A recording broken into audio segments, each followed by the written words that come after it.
I've been buying televisions for over 30 years, and something changed this year that I honestly didn't see coming. The technology everyone said had one fatal flaw just fixed it, and the winner isn't what most people walking into stores expect. Before you spend your money, let me show you what actually happened in 2026. You know, I remember when buying a television was simple. You walked into a store, you looked at the screen sizes, you checked the price tag, and that was pretty much it. The picture was the picture. A good TV lasted 15, maybe 20 years if you were lucky. My parents had the same console television in their living room from 1985 until 2003. It just worked.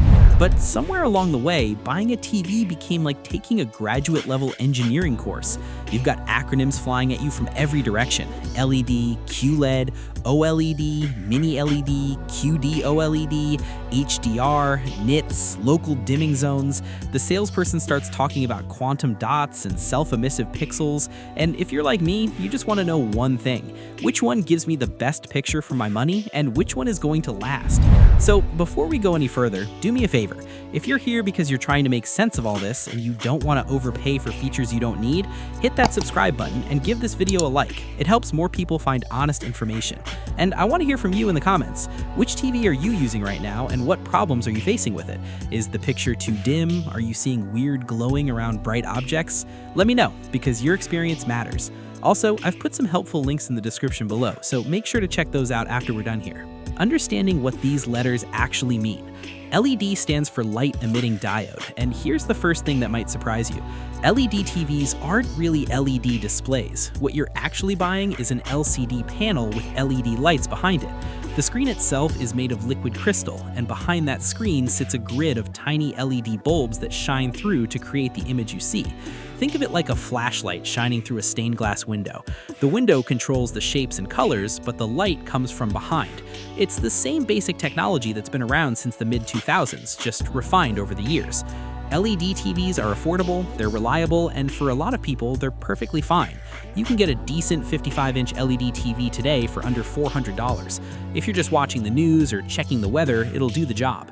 Then came QLED, which stands for Quantum Dot LED. Samsung invented this name and marketed it like it was a revolution, and honestly, in some ways, it was. QLED takes that same LED backlight setup, but it adds a layer of what they call quantum dots. These are tiny nanocrystals that react to light and produce incredibly vibrant, rich colors. It's still an LCD panel with a backlight, but those quantum dots make colors pop in ways regular LED TVs just can't match. The brightness on these sets is impressive. If you have a bright living room with sunlight pouring through the windows, QLED handles it beautifully. Colors stay strong, details stay sharp, and you don't get that washed out look you might see on dimmer screens. But here's the thing, and this is important: it's still a backlight, and backlights come with limitations we'll talk about in a minute. Now, OLED. This is where things get different. OLED stands for Organic Light Emitting Diode, and unlike LED or QLED, OLED doesn't use a backlight at all. Each individual pixel on the screen produces its own light. That means when a pixel needs to be black, it turns off completely. No light, no glow, just pure darkness. And that's why OLED has been called the gold standard for picture quality for years. The contrast is perfect, the colors are accurate, the viewing angles are flawless. If you've ever seen an OLED TV in person, you know what I'm talking about. It just looks real. But OLED had one massive weakness that held it back for years, and that weakness was brightness. And that's exactly what changed in 2026, and that's why we're here. The brightness story that changed everything. For years, the biggest criticism of OLED was simple: it's too dim. If you had a bright living room, especially during the day, OLED struggled. LED and QLED TVs could hit 1,000 nits, 1,500 nits, even 2,000 nits of peak brightness. They were built for well-lit spaces, for watching sports during the afternoon, for rooms with big windows. OLED, on the other hand, maxed out around 700 to 900 nits in older models. That's fine if you're sitting in a dark home theater at night, but in a bright room, the picture washed out. Colors faded, details disappeared, and that's why so many people, including me for a while, chose QLED over OLED. Brightness mattered. But in 2026, everything changed. The new generation of OLED panels, especially the ones using what's called tandem OLED technology and the QD OLED panels, are now hitting over 2,000 nits of peak brightness. Let me say that again. OLED, the technology everyone said was too dim, is now as bright as the best QLED TVs on the market. LG's newest G5 series OLED panels are pushing brightness levels that were impossible just 2 years ago.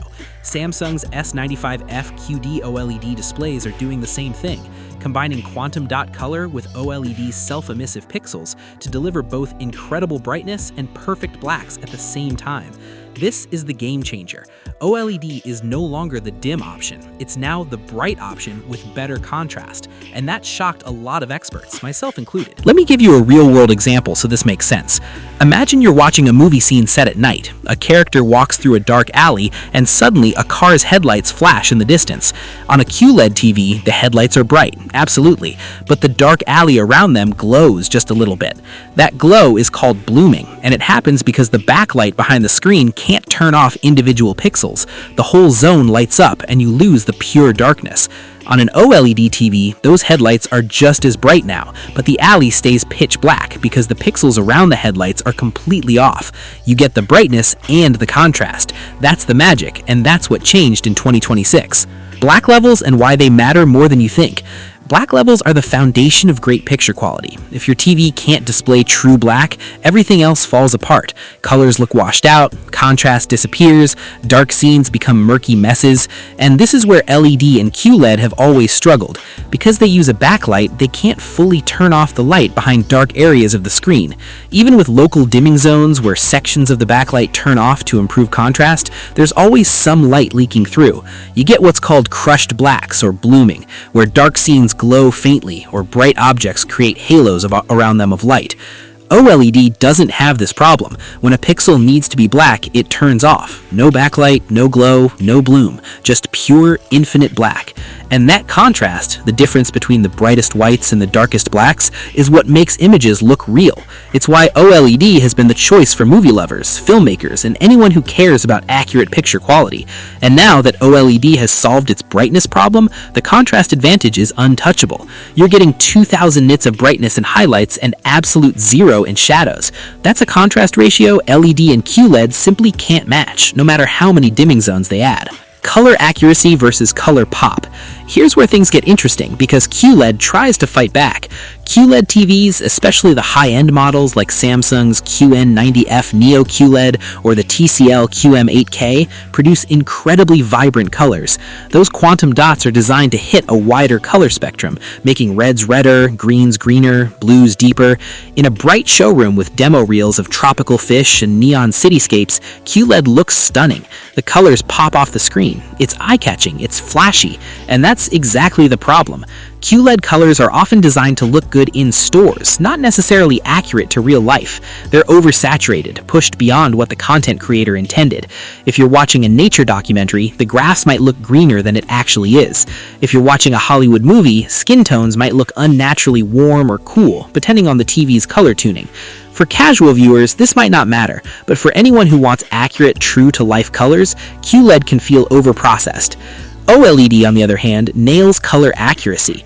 Because each pixel controls its own light and color, OLED TVs can display exactly what the filmmaker intended. Skin tones look natural, sunsets look real, shadows have depth and detail. And in 2026, the new QD OLED panels, like the ones in Samsung's S95F or Sony's Bravia 8 II, combine quantum dot color with OLED's self-emissive pixels to deliver both incredible brightness and perfect blacks at the same time. This is the best of both worlds, and it's why professional colorists and filmmakers still prefer OLED for reference monitors. Viewing angles and real-world use. This is one of those things people don't think about until they buy the TV and realize it matters. Viewing angles determine how good the picture looks when you're not sitting directly in front of the screen. If you're watching from the side, does the picture fade? Do color shift? Does contrast drop?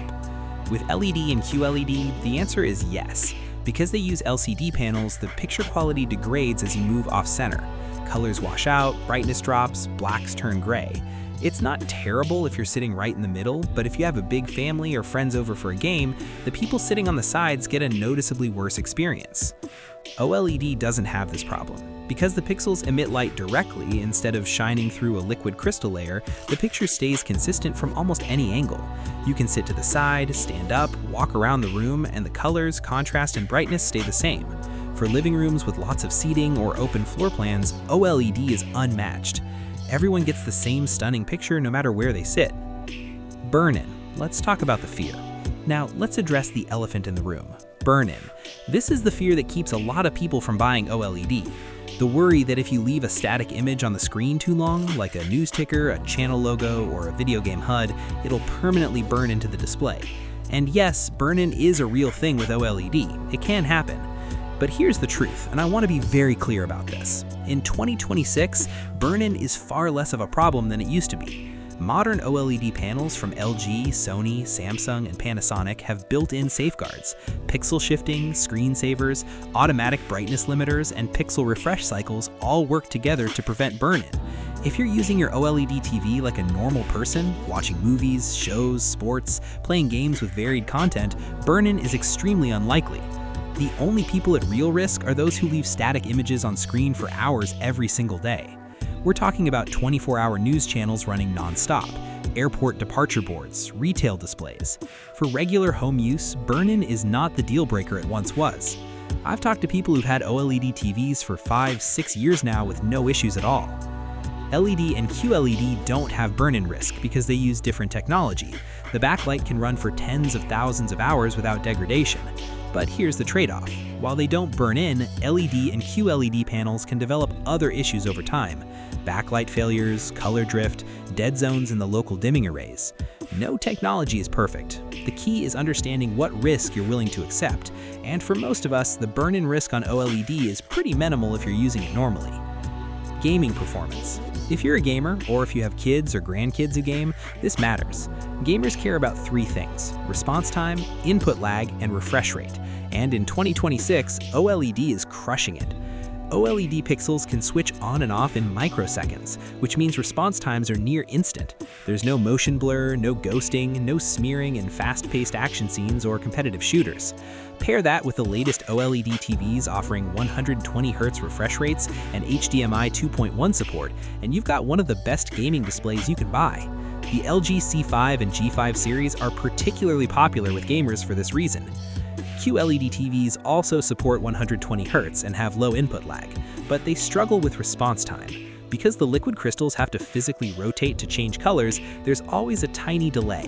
It's measured in milliseconds, but in fast games, that delay can cause motion blur. For casual gamers, it's fine. For competitive gamers who play online shooters or racing games, OLED's the clear winner. And with OLED's perfect blacks and high contrast, games look more immersive. Dark horror games, space simulations, cinematic adventures, they all benefit from OLED's picture quality in ways that are hard to describe until you see it yourself. Price and value in 2026. Here's where the rubber meets the road. LED TVs are still the cheapest. You can get a decent 55-inch LED TV for under $400 from brands like Samsung or TCL. QLED TVs sit in the middle, ranging from $600 to $2,000 depending on size and features. Models like the Samsung QN90F or Hisense U8QG offer excellent brightness and color for the money. OLED used to be the luxury option, with prices starting at $1,500 and climbing past $3,000 for larger sizes. But in 2026, OLED prices have dropped significantly. You can now find 55-inch OLED TVs for around $1,000, sometimes less on sale. The 65-inch models that used to cost $2,500 are now closer to $1,500. LG's C5 and G5 series are incredible values with excellent gaming performance. Sony's Bravia 8 II has the best processing and motion handling in the industry. Samsung's S95 and S90 HD QLED displays combine quantum dot color with OLED contrast for a truly stunning picture. And Panasonic's Z95B is known for the most accurate colors you can get. Practical buying advice. If you're buying a TV in 2026, here's what I recommend. Start by deciding what matters most to you. If you're on a strict budget, look at LED or entry-level QLED and compare prices across retailers. Check return policies carefully. Most stores give you at least 30 days, which is enough time to see if the picture works in your actual room with your actual lighting. If you care about picture quality and can stretch your budget to around $1,000 to $1,500, start with OLED. Go to a store if you can and look at it next to a QLED. Watch a dark scene, watch a bright scene, look at it from the side. You'll see the difference immediately. OLED isn't just better on paper, it's better in real life. Don't be afraid to ask questions. Ask about warranties, ask about return policies, ask if the model you're looking at is a retailer-specific variant or a standard model. Check the model number online and see if you can find reviews from trusted sources. And remember, just because a TV looks great in a showroom under bright fluorescent lights doesn't mean it'll look the same in your living room at 8 o'clock at night. Take your time. This is a purchase you'll live with for years. Do your research. Read reviews from people who've actually used the TV for months, not just set it up and written about it after a week. And trust your own eyes. If something looks off to you, trust that instinct. So, if this video helped you make a smarter choice, I'd really appreciate it if you'd hit that like button and subscribe for more honest breakdowns like this. Drop a comment below and tell me what TV you're planning to buy or what you're using now. I read every comment, and your experiences help other people make better decisions too. And remember, spending smart starts with knowing the truth. Don't let the marketing overwhelm you. Don't let the acronyms scare you. Take your time, do your homework, and buy what actually works for your life and your budget. Check out the links in the description for more resources, and I'll see you in the next one. Thanks for watching.